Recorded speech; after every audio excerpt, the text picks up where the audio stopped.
now let this dry completely, and after that we'll color it.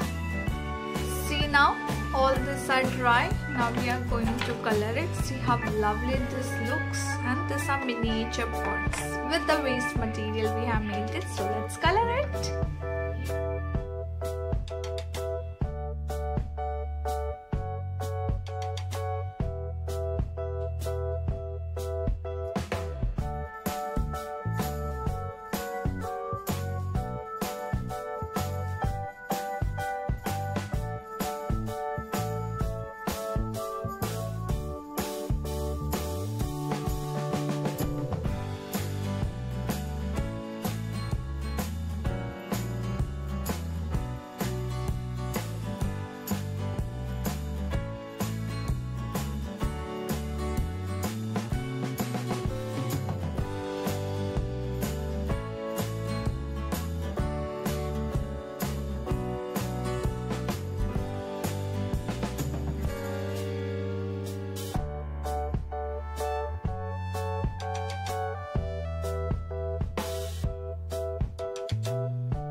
So here it is, friend, it is done. Isn't it looking so cute? And this miniature pot is really very fun to make with the waste material. So this is a perfect home decor, and in my upcoming video I'm going to show you how to make a cactus plant out of clay to plant in it, and you can make a perfect home decor.